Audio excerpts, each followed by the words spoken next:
Hello everyone, and welcome back to Twig, or This Week in Gaming. I'm your host Sean with MER Gaming, and today we are covering all the gaming news that happened this week, the week of February 26th. This week we have updates about Last Epoch, followed by some news from Nintendo about a new lawsuit, and about a new Pokémon game. After that, we have news coming from Saber Interactive, and to wrap things up this week, we have the release of Final Fantasy VII Rebirth. Let's jump right into it. HD2 continues to surge in popularity, with both sales and player counts steadily increasing. To the delight of the community, the developers have teased upcoming content prompted by an inadvertent leak.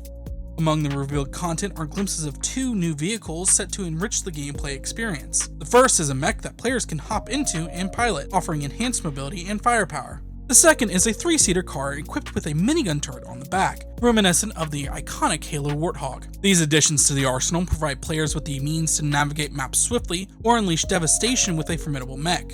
Additionally, an intriguing announcement surfaced this week. Now, one game master is determining the course of war for all players. This unique approach adds an exciting layer to the gameplay dynamics, inviting players to join the war effort and anticipate the introduction of new tools for spreading democracy. Following a rocky launch that garnered mixed reviews on Steam, Last Epoch has experienced a notable recovery. Initially, the game faced severe criticism due to an unplayable online state at launch, despite the offline mode working as intended. The development team has diligently addressed and resolved most of the online and multiplayer issues in the past week, resulting in a now playable state that players are thoroughly enjoying. One prevalent concern among players is the perceived lack of significant pinnacle bosses in the in-game content. In response to this feedback, the developers have announced that patch 1.1 will introduce new pinnacle boss content, providing players with additional challenges to pursue and conquer. With these improvements and the addition of fresh content, the hope is that players will be able to fully appreciate this outstanding game, potentially leading to more positive reviews that align with the growing player count.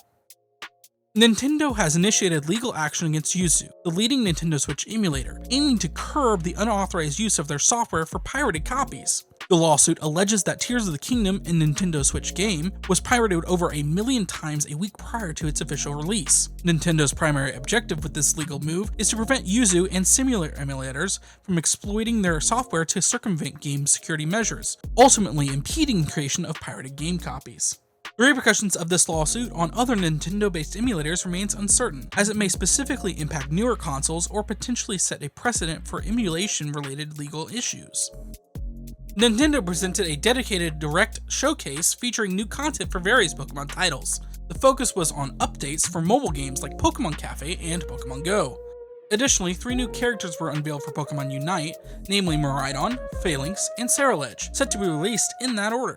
The major revelation of the Direct was the new console Pokémon game named Pokémon Z-A. Although details were scarce, it seems to be set in the Kalos region, emphasizing Lumiose City, inspired by Paris. The timeline of specific details about the game's narrative remains undisclosed. The surprise conclusion included the return of Mega Evolution, a feature long awaited by fans, hinted by the Mega Evolution logo.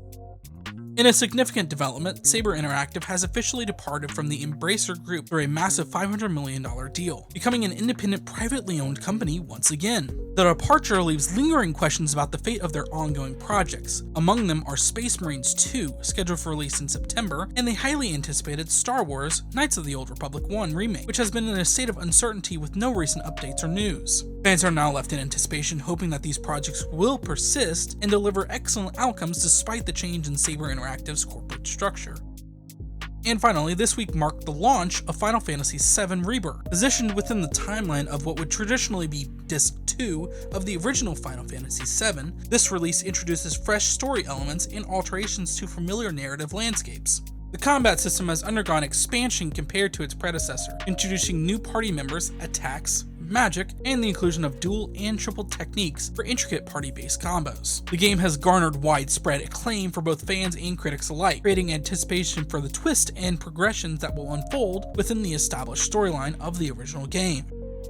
And that will be it for This Week in Gaming. Please make sure to check out all of our other gaming videos, and don't forget to hit that subscribe button for more gaming content coming your way. This has been Sean with MER Gaming, and we'll catch you next week for another action-packed episode of This Week in Gaming.